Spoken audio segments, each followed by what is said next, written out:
Another classic never completed. Crysis was originally released for PC on November 17, 2007. At the time, it brought every computer to its knees. Even today, it can still cause high-end machines to bottleneck.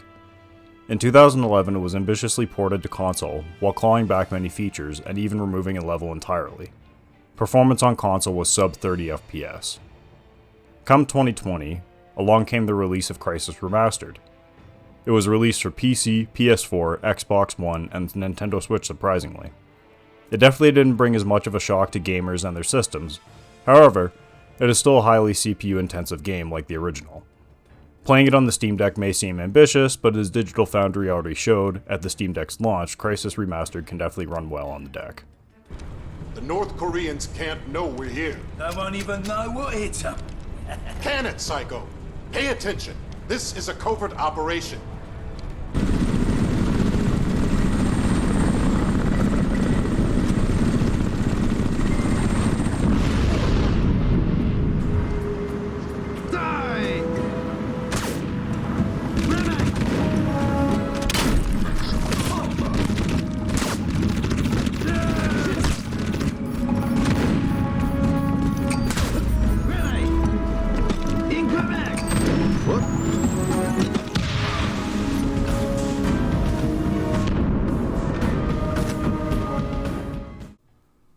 Crysis' gameplay is a mixed bag to me.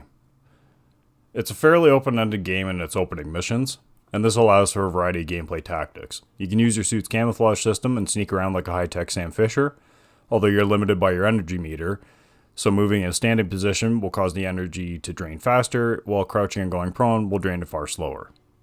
On the flip side, you can activate your suit's armor system and go in guns blazing.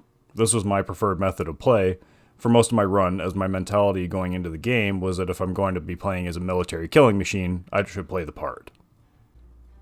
There were definitely parts that would have been easier if I took a quieter approach. Mostly my stealth was limited to evading troops to flank them from another position.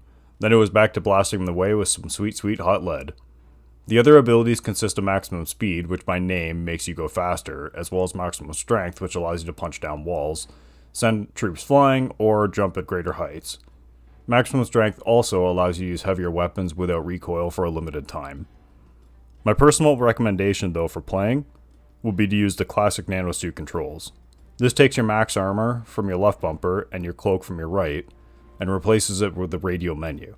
For me it was better, as you can have maximum armor activated all the time, and it will not drain over time. Whereas in the new control system, when you activate your armor, it will slowly drain when not taking damage.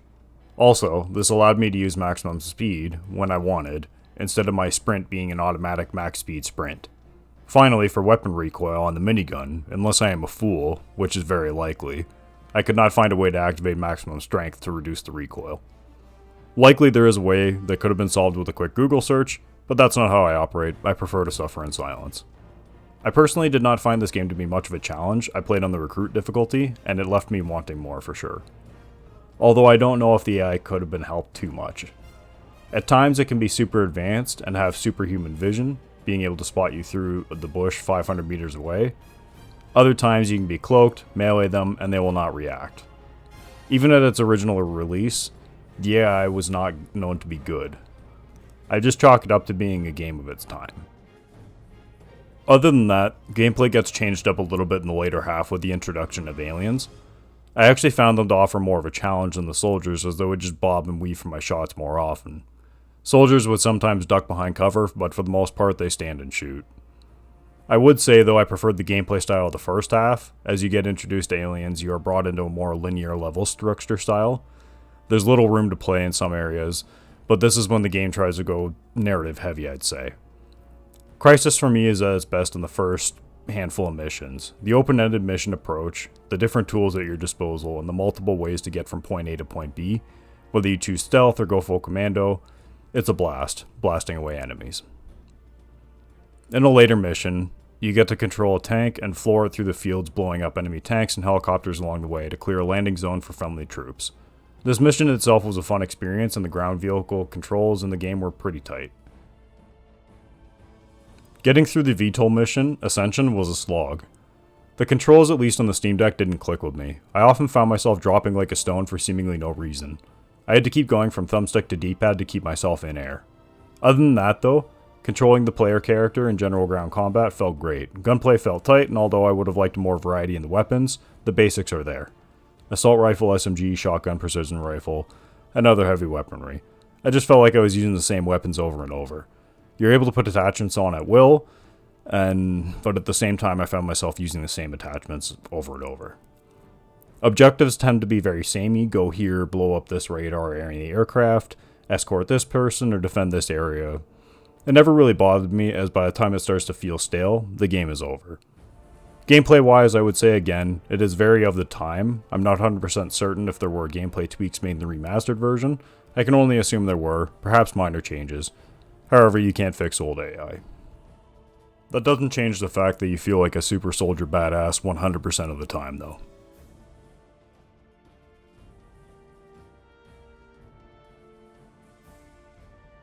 Performance for me was generally acceptable. Keep in mind I'm running this on Windows like a fool though.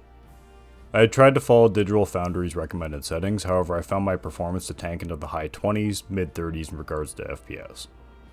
What I found was that no matter what, shader quality had to be set to low to get anything consistent performance-wise. From there I was free to set the other settings how I saw fit.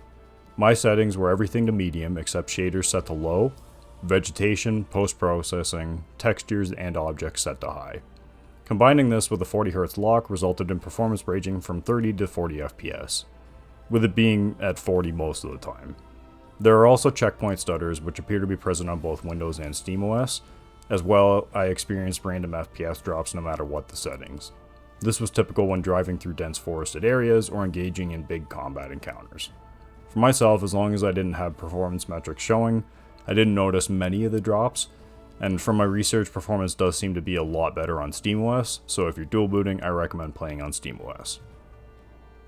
I also played around with TDP controls, and I found I was able to bring the TDP down to 8 watts for most of the scenes, but 9 watts seemed more consistent. So 9 to 10 watts was perfectly playable with 40Hz lock. If you go lower, I would suggest locking it to 30Hz instead. Whether this translates over to SteamOS or 1-to-1, I'm not sure. During my play with screen brightness set to 35%, my total power consumption was ranging from 15 to 22 watts. Typical gameplay I witnessed power draw was around the 15 to 18 watt mark.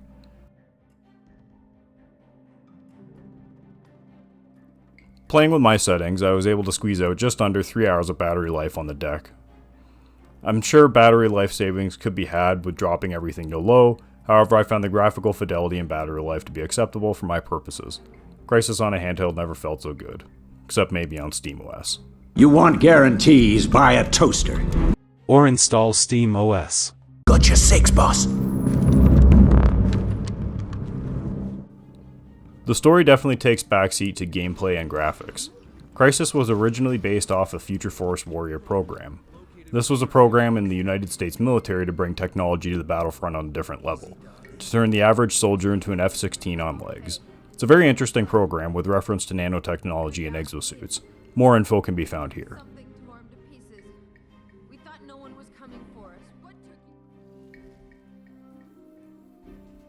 You play as Jake Dunn, aka Nomad. You are part of Raptor Team, joined by Psycho, Aztec, Joker, and Team Lead Prophet. Equipped with the latest in nanosuit technology, your task is to infiltrate Lingshan Islands, which are under North Korean control, and find an American scientist named Dr. Rosenthal, who has found something on the island that could change the world. And that is about as much as I remember. The story in Crysis is there, but there is a reason it was lauded over for its graphics at launch and not its story.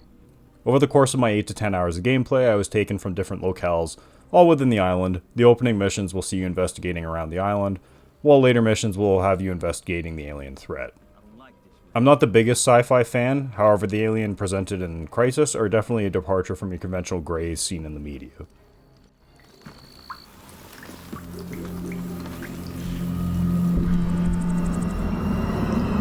Shit, son of a bitch! Tester, report in. What's Aztec's status? Dead, boss. Once you finally meet with Dr. Rosenthal, it is revealed that there is some ancient 2 million year old technology on the island, and as he runs a scan on it, it emits an energy pulse causing him to become frozen solid. Mission failed, I suppose. What have I done?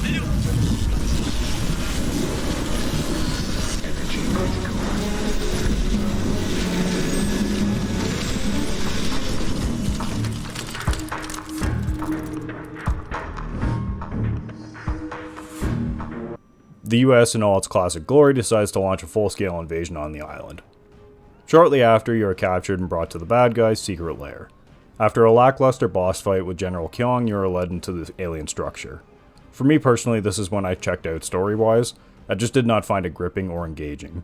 The gameplay style changes at this point as well, and it becomes less of an open-ended game and more of a blast-them-away linear shooter. After battling your way off the island, we are brought back to the aircraft carrier, where it's discovered that one of the aliens was brought back to the ship as well, because that sounded like a really good idea. Unsurprisingly, Big Bad Alien wakes up, and it goes on a warpath. This is the finale of the game. You're equipped with a miniature nuke launcher, which sounds cool, but unfortunately you only get to use it 3 times. Once the Big Bad is blown to smithereens, some bravado is shared, and we are then brought to the credits.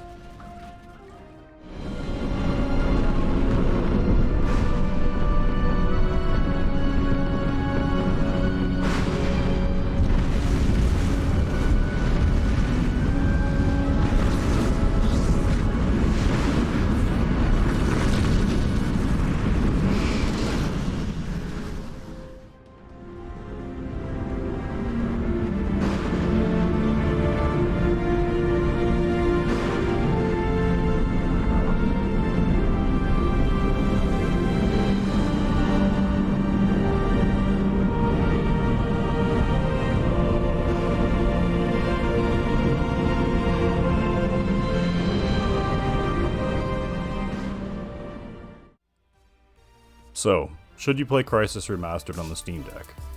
Absolutely. As the old meme goes, can it run Crysis? Yes. Yes it can. Quite well, in fact. Should you play Crysis Remastered if you played it elsewhere? That's for you to decide. You all know what Crysis is about at this point, and you either love it or hate it. For me, re-experiencing Crysis and completing it fully for the first time on the Steam Deck was enjoyable. It played great, ran well, and although I found the story to be lacking, the gameplay is what holds it up. Being able to go in blasting everything in sight, or sneaking around like Predator, picking enemies off one by one is awesome. I will definitely be playing this game again, although I think for my next playthrough I'll play it on my desktop, as I feel the experience will be a lot better with a keyboard and mouse, and I really want to try a more stealthy approach as well. If the Steam Deck isn't your only way to play, you'll not be disappointed with playing Crysis Remastered on it. Just try it out on SteamOS though. If you're going full Windows, try my settings, but SteamOS is definitely the way to go.